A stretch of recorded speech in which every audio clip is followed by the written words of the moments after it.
Now 6:31, we will call the meeting to order.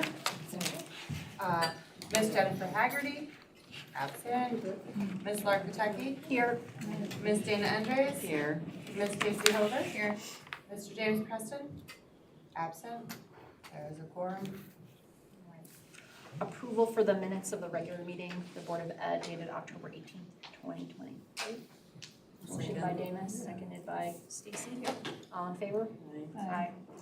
And also the approval for the special meeting dated November 9th, 2023. I'll motion. I'll second. Motion by Dana, seconded by Stacy. All in favor? Aye. Aye. All right, communications, Nothing new? all right, nothing new. Any Board of Ed items? No. And then we have the two additional agenda items in red under superintendent recommendations, which we'll get to later. All right. For reports, the Alumni Association? Stand. Oh, please. however you feel most Grace us with your comfortable. presence. Thank you. So my name is Denise Wright. I'm president of the Alumni Association, and I'm here with my ex officio, Doris Roberts. We are here today to just kind of give you a happy little update. I also have our secretary here as well, Tracy Faust. And we're just here to kind of give you an update about what we're doing and what's going on with our organization.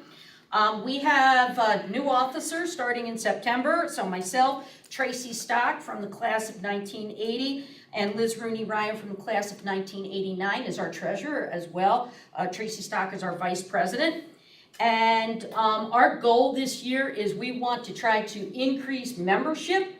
We're looking at trying to get a lot of faculty members, staff members joining the organization, and really trying to work towards the basically, our new motto is preserving Rensselaer High School's past, but also investing in Rensselaer High School's future, and that's what we're really trying to get across and do. A few things that we've done with membership recruitment is that we've actually held a hot dog picnic at Skodak Town Park in September, and we played lawn games and exchanged ideas with members who joined us, and it was a really bad day. It was like raining, but the pavilion was big enough we could do things right there in the pavilion, so we had a lot of fun. The Rensselaer Farmers Market, we actually had a booth down there this year, and we gained 50 new members that way as well. And we also attended over the summer the Rensselaer Police National Night Out over the summer, and it was a great experience. We got to meet members of the public. We were actually gifted there the original blueprints of VR. And so we are presently having those framed, and we will have those displayed in the main hallway in between the offices the minute it gets done. So, you never know where you're gonna find those wonderful little pieces of history that get dropped on our lap. And so it was really great. We attended Parents' Night for the high school, so we got to talk with some parents there, which was great. We have completed our mailing for our membership drive, which will start at the beginning of December. We actually mail out over 1,000 mailers to different alumni. And so that will be happening. And we mail them as far away. We have alumni in Japan. We have alumni in Spain. We are definitely an international group of individuals. We also are trying to do different activities through the year. So you'll probably be hearing about, we're trying to get some more fun things happening. And we're in the process of planning some activities where alumni can kind of meet, have some fellowship. So, and by alumni, we're looking at, staff members, faculty members, you're part of this group. You work here, you're part of here. So, be on the lookout and feel free that you can participate in these items. We are going to be holding the craft fair again in March. We had over 50 crafters last year. We worked with Mr. Higgs last year. We're working with Mr. Higgs this year again with the class of 2025 is what we've decided to work with. We basically raised over $1,000 for each of our organizations last year and had a lot of positive press, we even had a visit from the Easter Bunny that everybody enjoyed. So it was a really good experience, and we're hoping to continue that this year. For those of you who don't know, we also organize the senior breakfast every year, and the day of the prom, it's our opportunity to talk with students about the power of being an alumni and how they can help, but also how they can get some of the scholarship awards that we provide. And so we allow them that opportunity to ask us questions and, talk with us about the history of the school. Hall of Fame dinner is scheduled for April 13th every year, and we're doing it at the Franklin Terrace this year, where we celebrate the accomplishment of graduates. We induct usually between 10 and 12 individuals into the Hall of Fame, and from a wide variety of careers, professions, community service. And applications will be available in December, and they will be due by February 2nd. So you can be on the lookout for those in case you know of a faculty member, a staff member, a parent that you feel belongs in something like that. For those, we also do a number of grants for the school with the kids. This year, we have funded the Positive Rewards for middle school. They have an ice cream social that they do as a positive reward and incentive program, and so we have funded that. And we also funded for the 9th graders the 30-day challenge pizza party that they did. Basically, it's a program to kind of get kids interested and excited. The more positive they are in their 9th grade year, then they're going to carry that on through their high school career. We provide a yearly enrichment grant for both the elementary school and the high school. We did approve those at the last meeting, $1,000 for each elementary school and high school.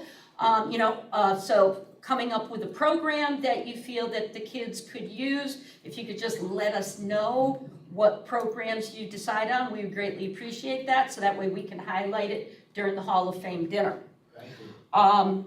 Every graduation, we provide $3,100 worth of award program money. We have $2,000 Centennial scholarships we provide. We also have one for community service that we just put in place in honor of our past Vice President, Deb Ryman. And we have the Scott and Julie Lewis. They provide a scholarship in honor of Scott's parents for $1,000 to provide for a student who's been involved with athletics and community service in the school. This year, we also gave money towards the Supporting Parenting program here at the school, where it just helps educate parents, and we kind of help fund some of the refreshments to keep that program going. We also, I think, provided money this year for Pop Warner, correct?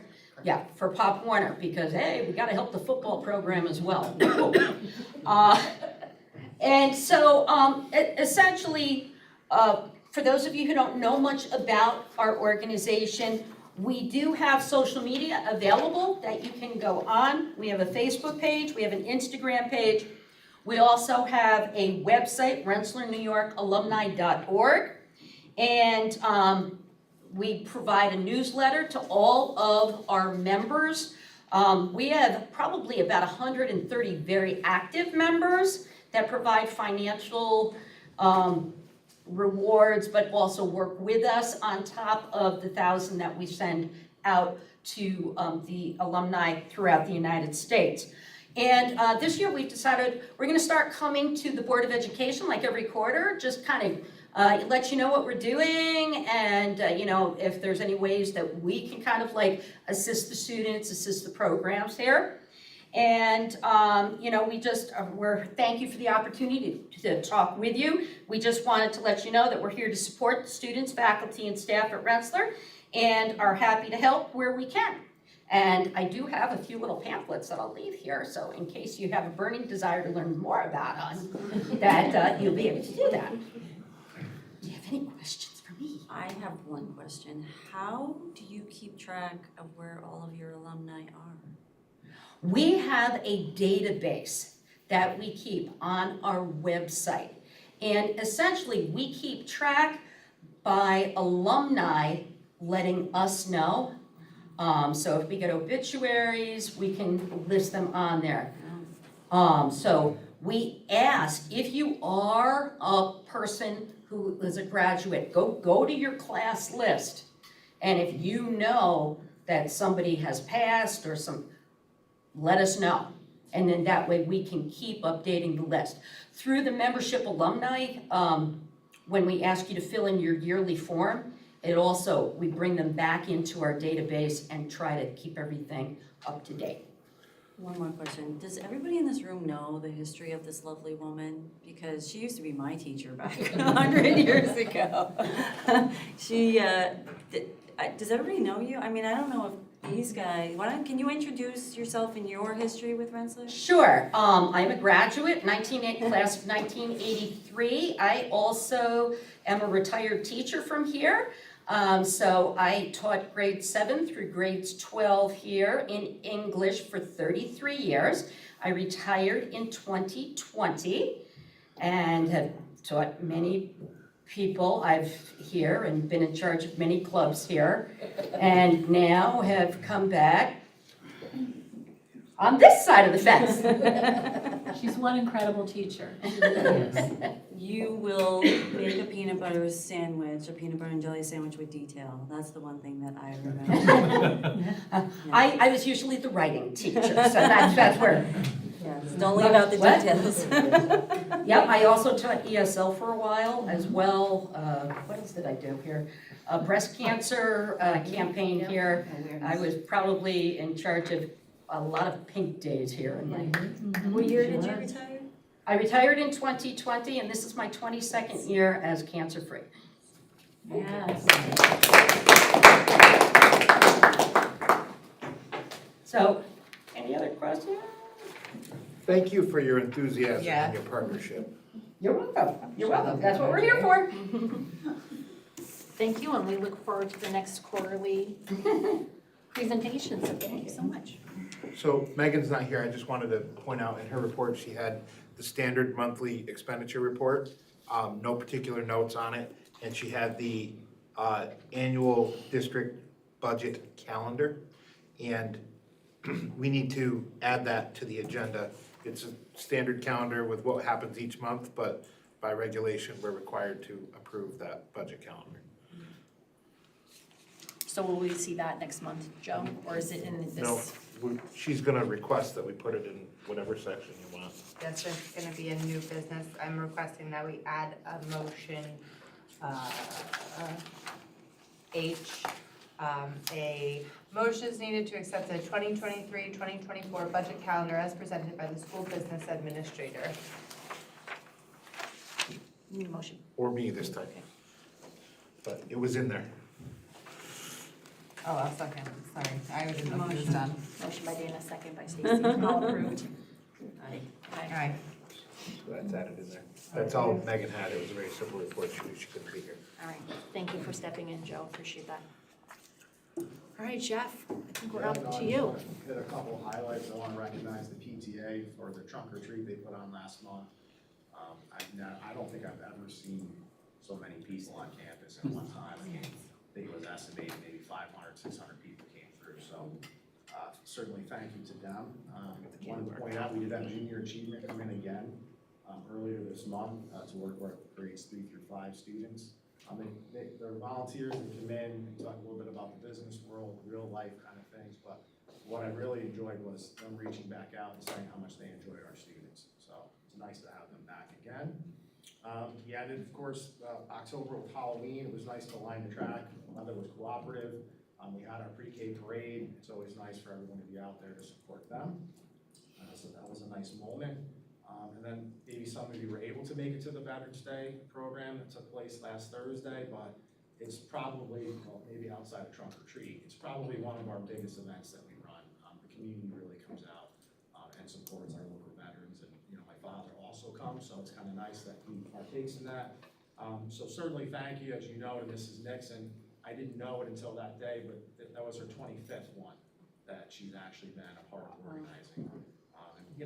Lots of people to thank, but certainly Mr. Martin and Mr. Harrison for the decorations and the setup outside. Mrs. Kent creates the buttons that we hand out to some of our folks. So a lot of people behind the scenes to put something together like that. And then finally, more to the present, tomorrow, PTA will sponsor bingo night, 6 to 7:30. And then you probably know throughout the month, we have our canned food drive. November's kind of Mrs. Nixon's month, so she also organizes the canned food drive. So I think that goes to maybe next week, Monday, I want to say. And then next week, we'll have our parent-teacher conferences as the first quarter is ended. So it's kind of been a blur at this point. That's all I have. Thanks so much. I know in my house, the canned food drive is top of everyone's mind in the morning, and we were really excited to wear red, white, and blue last Thursday, so thanks for that. It was well done. The kids that performed did a fabulous job, so it's great. Thank you so much, Jeff, and thank you to Ms. Nixon for all that she does. All right, Dom. So I'll do a quick, we have discipline attendance on there first, do a quick update. So referrals are down from last year to this year. 555 at this point last year, 352 at this point this year, so that's a nice thing. We're also up about a percentage point in attendance. I want to do a big thank you to Mr. Faust. So we were 91.4 at this point last year, and we're like 92.2 at this point this year.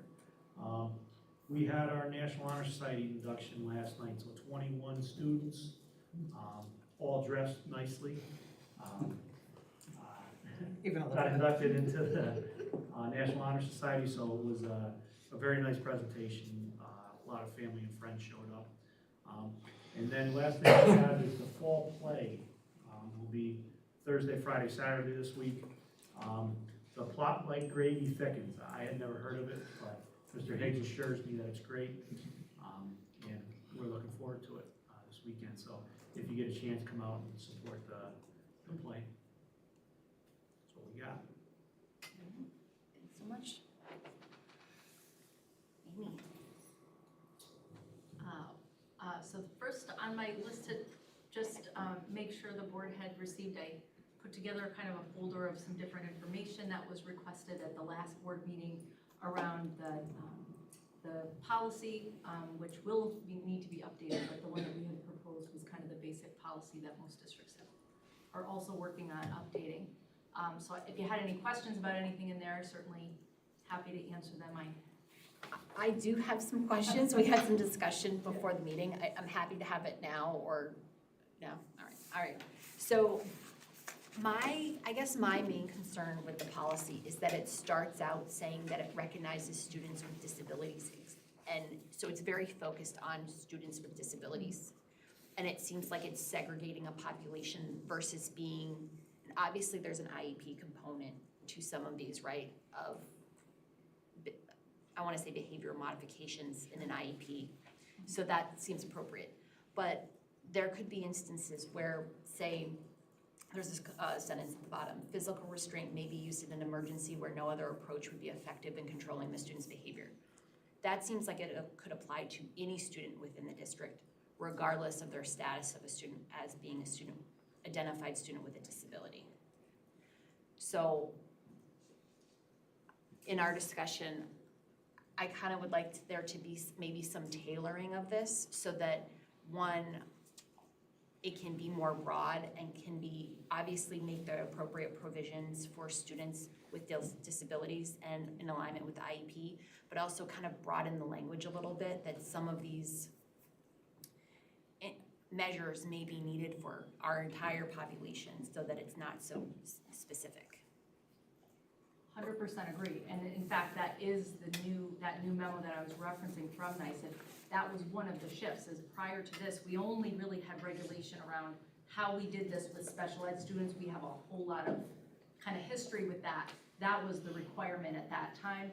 Now, based on that July memo, that it is broadened, and now they are saying you need to have those regulations in place for gen ed students as well. So that's part of all of those other factors that they want us to kind of update policies around. So that's definitely, you're 100% right. It's really any student in the building that demonstrated crisis behaviors that required intervention would fall under the same protections and kind of parameters, so fully agree. And then the other item, and it's kind of better outlined in the July memo that you talk about, is then in the, at least the supported, thank you for providing the supported materials, by the way.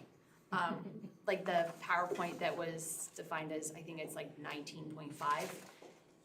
It lists, there's like a slide on there that says definitions, and it lists, but it doesn't actually say what the definition is, or at least in the version that's up in our Google Drive. It like, so When like I it'll. I clicked on the link, the one that's linked in there in the policy, and it brought up that sheet with all the definitions. We loaded PDFs into Oh, it's in the Oh, PDF. sorry, that So- was my bad, because I, the, no, what you used worked. gotcha. So the memo does define it, and so what I'm asking is that, say like a parent, like say a student was restrained, right? And a parent's like, what's your policy? We give them this policy. It's not really readable of like, what does that, like, you kind of walk away and you're like, okay, well, that's nice, but what does this mean, right? So I would kind of like almost a supporting document that can sit with this, where we're defining what adverse intervention is, or we're defining what restraint is, or we're defining what, you know, obviously mechanical Yeah. restraint is, and they have definitions of what those are. So I would like it to be just slightly more accessible, one for our own reference, but also if we ever needed to provide it, it's more clearly laid out of like what we're talking about. Yeah, and I didn't realize that link would have been helpful because it does outline it pretty nicely. And I'm not, to be honest, in talking with other districts, everybody's revamping this policy. Because they all had the policy basically that I gave you, most of the neighboring districts, and like Cap Region BOCES is working on their update. Everyone is kind of working through this process, or Questar BOCES, because I was asking to look at theirs, and so I know some of those things are kind of coming up. And I don't really know if people, I mean, whether you add it in as an addendum to it, I'm not actually sure what other, you know, policies might look like in terms of those things, but I don't see why we can't either back it in there as an addendum or make sure there's live links. I don't know if you put it on our website, would you have it in a live form, or would it still be in a PDF where you'd have to, any additional things can't be linked in there, you have to actually. We can link anything, yeah, we can link in a PDF.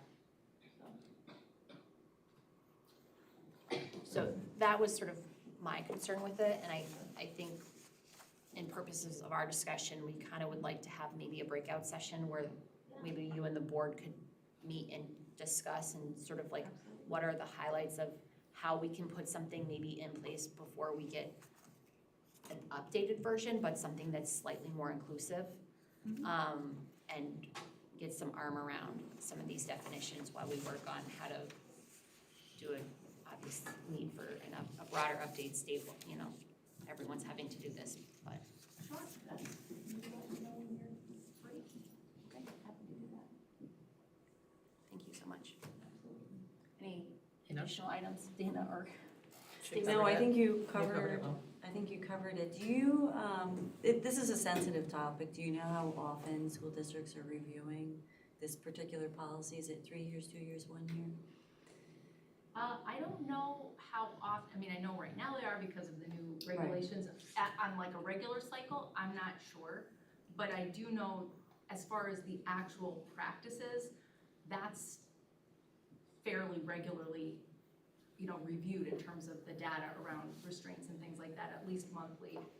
You know, you're looking at any of them. Here, there's just not as many. In Troy, every month I had report outs for every building that had self-contained classrooms. Like, there was a lot more like regular Tracking. review of that data, because there was more of that going on. But as far as the actual policy reviews, I don't know, I could ask around. Just because it's such a sensitive topic, I was wondering what other districts were, how often they were reviewing the policy to make sure that updates were being appropriately added to their current and existing policies. I would say probably because it's really regulation driven, like what state ed was telling us we had to do for the special ed realm, like I said, which is really where it originated. I mean, once a new, update to the regulations came out, that would certainly prompt a change. So they waited for that trigger. We were kind of talking, we were just talking about how often, because this would be a new policy for us, so how often should we review it for updates? Or do you wait for that trigger from the state to say you need to addend your policy? Update is needed. Yeah, I mean, it's a good kind of thought process. I mean, in my world, I'm more in like the actual how it's being implemented, reviewing that data. That is something that's certainly should be a regular thing. But the policy that's just kind of broadly defining, this is how we approach this, in terms of a more regulatory stuff, doesn't seem like it would change as much, right? 3 years, I don't know that it would necessarily change in terms of the policy part of it, but it'd be worth looking at, how, I don't know actually. I was just curious in your conversations if anybody had brought it up. I mean, we can discuss that offline. Yeah, no, that's all right. I don't know. I don't know if that they have like a cycle for like. Just their normal cycle, probably, okay. Yeah. It's just a sensitive topic, so it's, you're just curious, you Yeah. know? Yeah, That's all. absolutely. And I think that another point to that is, you brought up training and tracking events.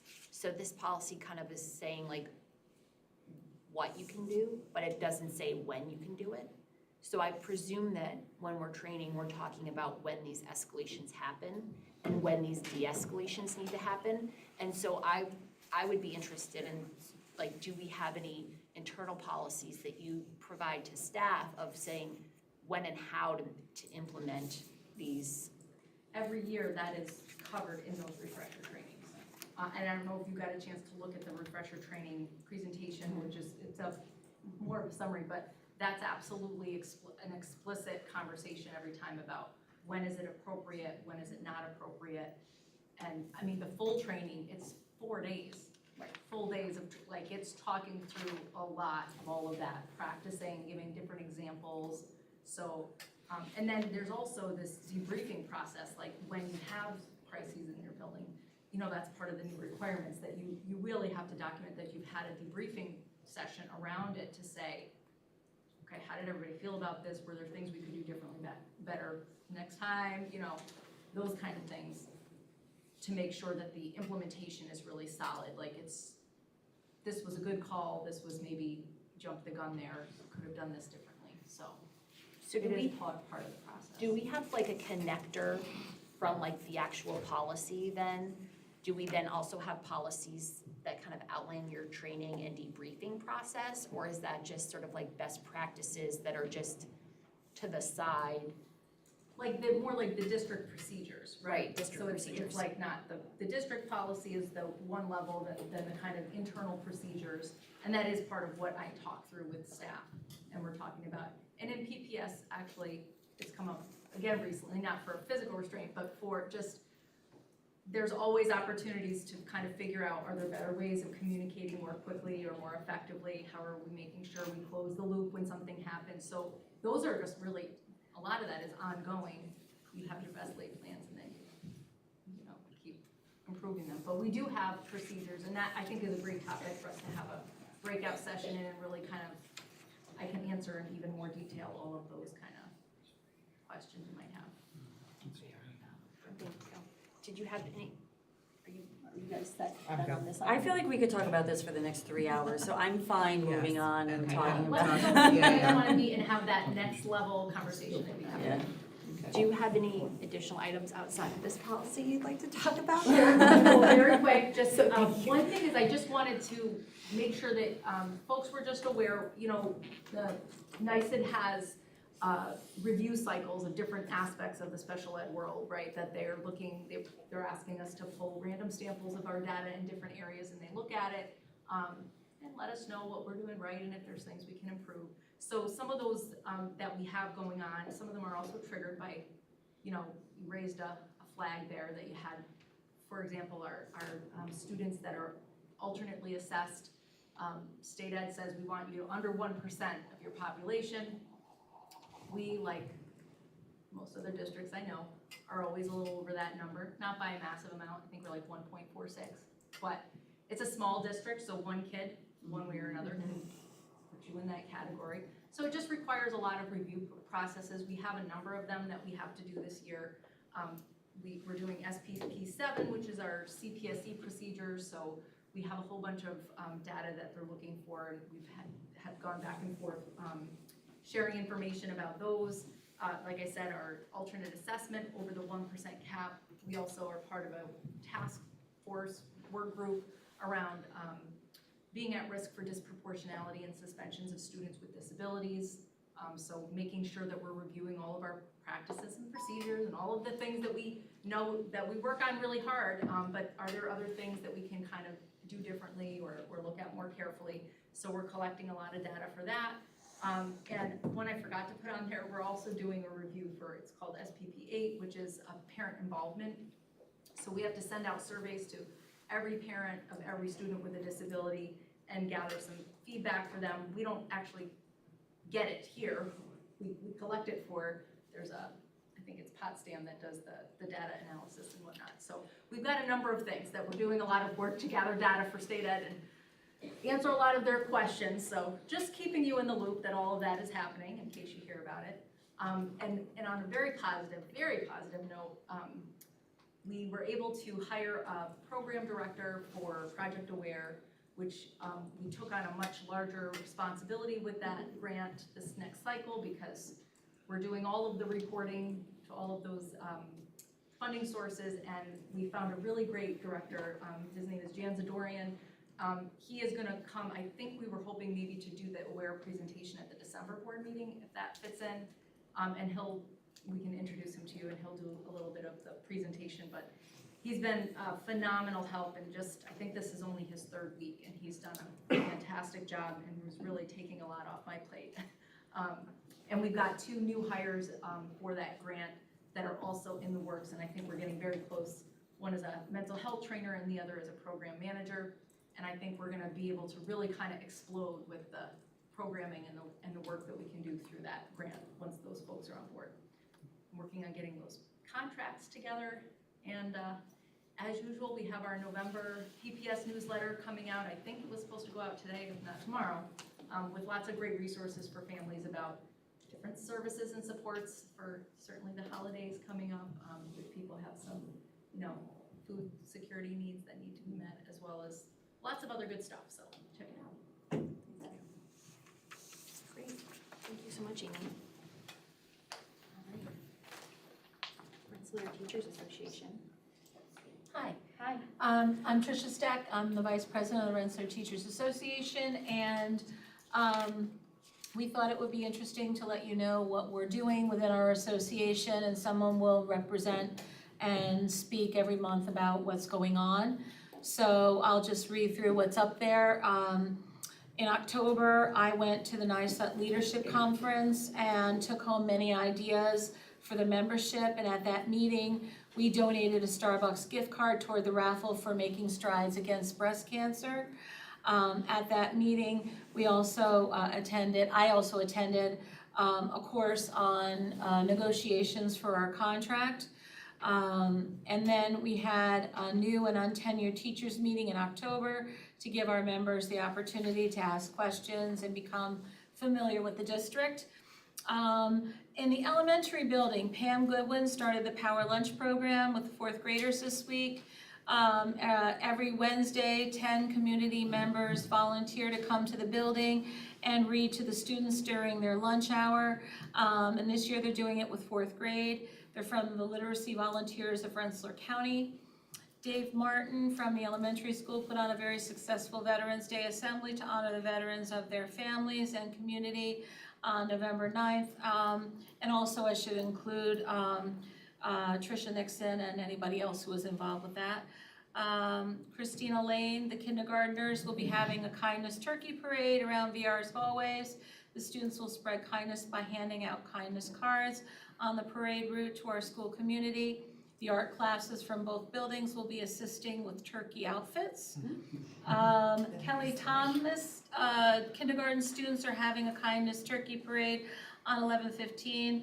In the art class, each student is creating a turkey costume to wear in their classroom, and they'll be writing down what kindness means on feathers and handing them out to random students as they parade through the halls. Wish I was in kindergarten again. And then the turkey parade was like a click, a thing to show their ad. The junior senior high, Mike McGeo had the biggest group of kids selected for the November All County Music Festival since he's been there, not me. I have the SUNY Albany College English class, and we work with our new school psychologist, Jillian Hines, to learn about mental illness and categorize the characters' behaviors from the novel Frankenstein by Mary Shelley, to understand the meaning behind the characters' actions, and they enjoyed working with the new school psychologist. And one other thing that came hot off the presses just today that I really wanted to include, the 9th grade team is planning a day of team building, community service, and just plain old fun for 9th graders on Monday, November 20th. It's a half day for students, and they will be doing special activities that include making cards for patients at Albany Medical Center, and they're also doing making ornaments. They're going to have a paint and sip with Tessa Kent. And so it's supposed to be a really fun day. It's a half a day on Monday for them. What are they sipping? I have no idea. I have no idea. Apple cider. Apple cider, there you go. And then next week, RTA will provide a lunch truck for its members as a thank you for all of their hard work. And finally, we will be purchasing t-shirts for our members to wear to showcase our school and community involvement. And that's it. I love it, thank you. Thank you so much. Welcome. And I would have loved to see a turkey parade today. Right? Ken saw it. Go Jeff. Then Jeff. Were you That was- turkey? Jeff was in a turkey outfit. Tom the turkey? Do we have pictures cute. of? I love that. It was really well done. You know, I didn't get a picture, but I'm pretty sure we can pull a hallway video. Yeah, there we go, that's your job. Freeze frame on those cameras. Jay, can you help me out? I need a little clip. Jeff going. I love that. Yeah, we're gonna need that video. No, we don't have to wait till Friday, he's not in tomorrow. I'll make a special trip in early so I can do this. All right, Bill. Yeah, we finished up with fall sports. I just wanted to thank everybody that helps out each season, coaches, parents, maintenance, never forget them, support staff. It was great, and then point out the Rensselaer Police, Rensselaer Fire kind of planned on coming to a game earlier in the year and helping out, and then they wound up being there for every game after that. They loved doing it, it was awesome. Yeah. It was a great community thing, and I think it seemed to regardless of how the games were going, people just kept showing up, and it was more of a big community event this year, I think, than it's been in a while, which is great. Thank you, you helped a lot too. Couple of things we're looking for tonight. A few of the winter coaches need approval. And then a girls wrestling team this year. We've always had girls that wrestle on the boys teams, but it's a big push to give them their own. If it's 2, 3, 4 girls, they can technically be a team and they can wrestle other teams, and they're pushing for that because they're gonna have a girls qualifier tournament, a girls state invitational, and then the idea is that next year they'll have a girls sectional championship and then state tournament too. So I believe we have 4 girls right now, and Mike's constantly trying to get more, so my guess is we'll have 5 or 6 in a week or so, but just need approval for that because it is technically a new team. And this year it'll be nothing different. Mike's gonna coach it right alongside like he does the boys, and then look at it, and then maybe next year we'll ask for additional support just for that. But right now, there's really nothing additional needed, other than just approval. No additional cost, Bill? Nope, this year, no. Okay. No, because a lot of the tournaments are Qualifier won't cost anything, and then other tournaments are held in conjunction with the boys tournament. So you're gonna pay like one fee and bring your girls team too. We're doing one additional one, but we're kinda gonna, we're gonna ask for approval for our own tournament as well for the boys. And we are charging admissions, so it's gonna kind of put some more money in and should basically be a wash. Basically cover itself. That'll be on December 9th. We have 5 teams coming. Maple Hill, Burn Knox, Shellmont, Mechanicville, and us, and gonna host an all-day tournament, so. Yep, varsity sports started this week. Modified basketball will start in 2 weeks, right after Thanksgiving, and then next Monday will be modified wrestling.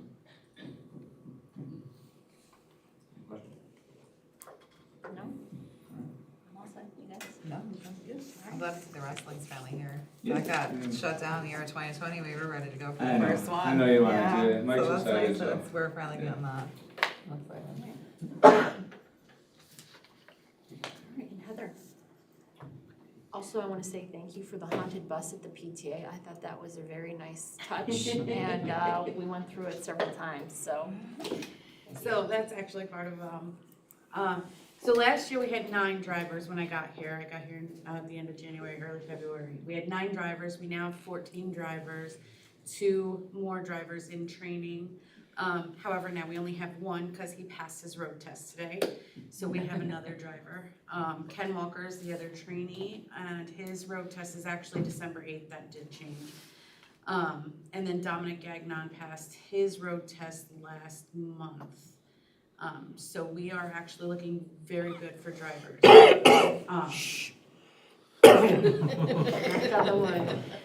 We are struggling to get aides for the buses for the special needs and out of district runs.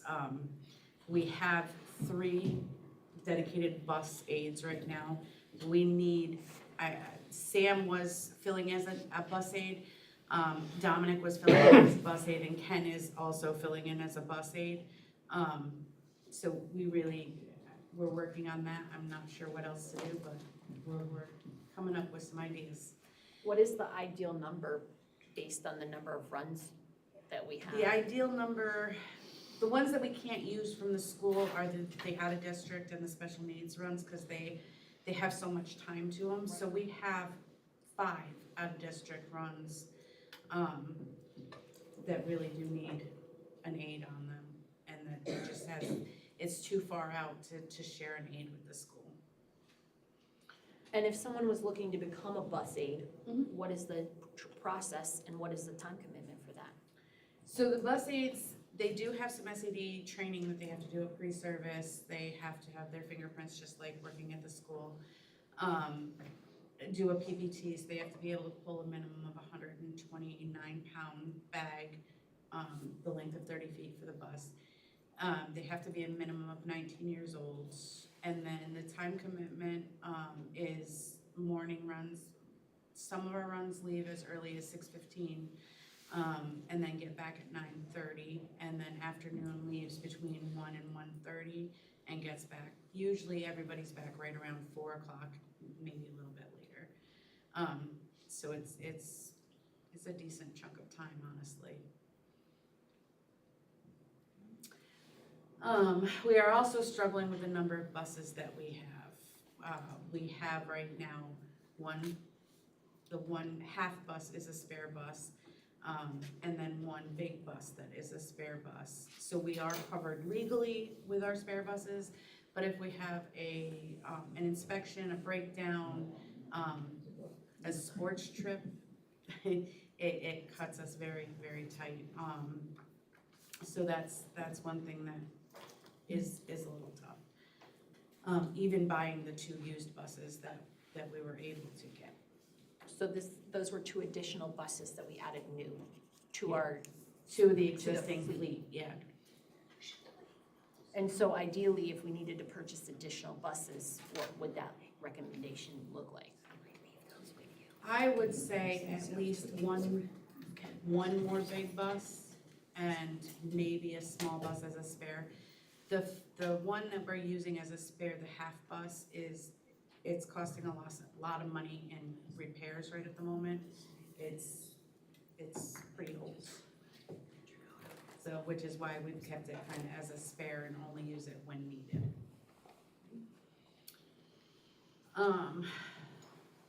And then I am working on, and the bus drivers and aides themselves are working on trying to bring the bus drivers to the community, get some more involvement. We did the haunted bus, everybody that was there had a blast. They got to hang out with the kids, not in that bus driver role. We are doing an adopt a family for Christmas through the school, so it'll be one of our students to help get them some stuff. And then some of the kids, believe it or not, actually requested to have a Christmas bus that they could walk through. So I am reaching out to the Boys and Girls Club to see if we can set up a small little Christmas bus that they can go through when they do their big community Christmas thing. And then we are starting, hopefully at the new year, meet the driver kind of social media post. We'll pick a driver every month and do a little biography and how long they've been driving and everything. Just to get their faces out there. The parents see them on the buses, but don't really know anything about it. You know? So that is one thing that we're hoping to start in January. And then we have also started monthly driver safety meetings, just to kind of bring safety to the forefront, refresh some of the drivers that have been doing it forever. And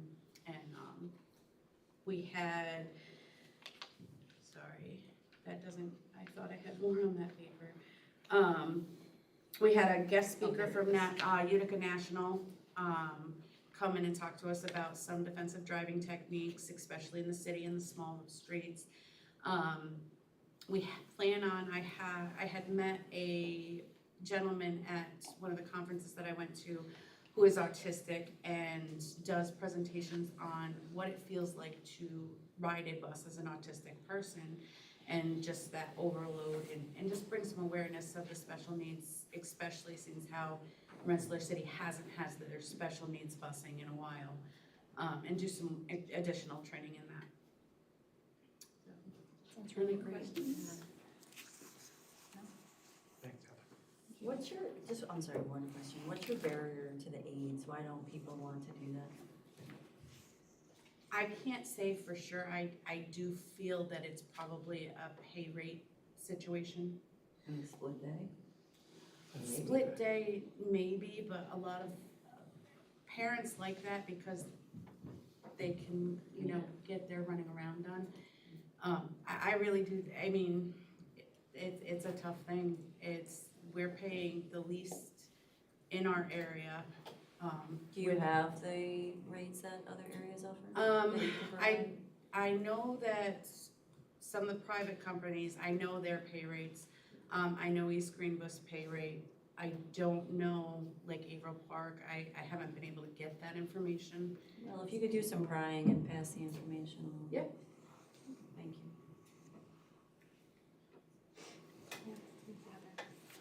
Joe, any additional items from you? I think everyone covered everything that needs to be said.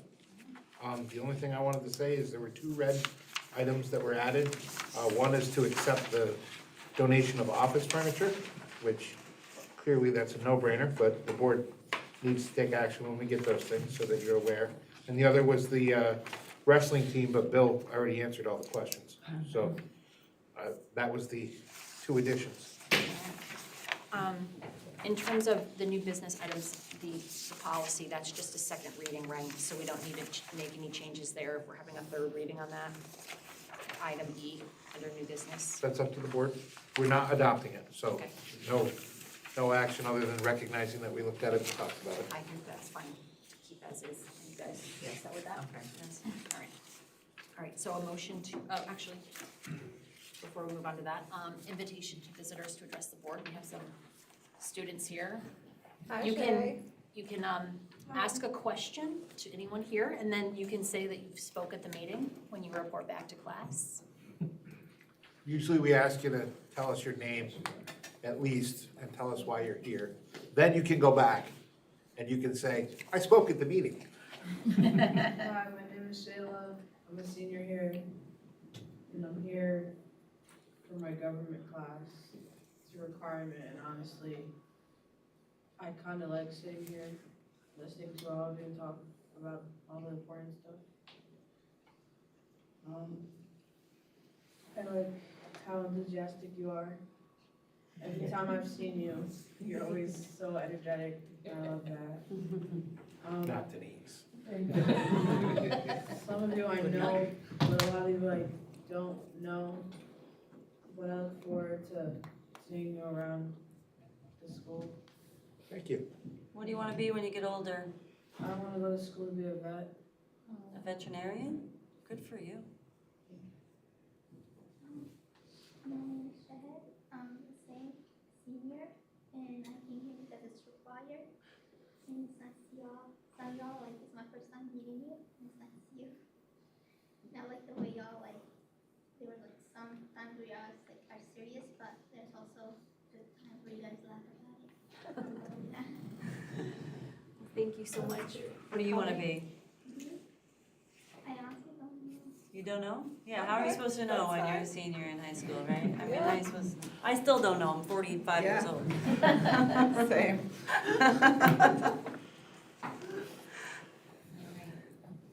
So now. Did you have something? I would like to commend the school for the very nice veterans display with the flags and the buntings. Yes. I happen to be engaged to a former veteran, a Purple Heart veteran, and he was extremely impressed. Yeah, looks. So I thank you. I didn't have a report this week. I just want to let you know, in December, check out the cafeteria, the elementary school cafeteria, because Whoville's coming to town. Whoville. It's gonna be great. Decorating? I just bought the Nice. Whoville tree today for Olivia. You leaving? I'm very excited. Grinch, watch Cindy out, Lou. right? I just had knee Thanks, replacement. Cindy Lou. Oh, so, I'll be careful. You need help?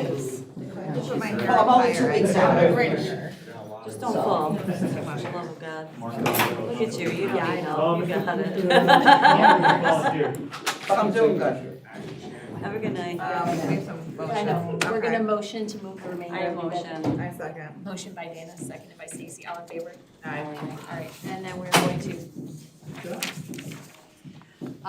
motion to remove the superintendent's recommendations. No motion. I'll second. Motion by Dana, seconded by Stacy, all in favor? Aye. Aye. All right, and now we need a motion to adjourn. I'll motion. Motion by Stacy, seconded by Dana, all in favor? Aye. Aye. This is really easy when there's only 3 people. Yeah. Here we go.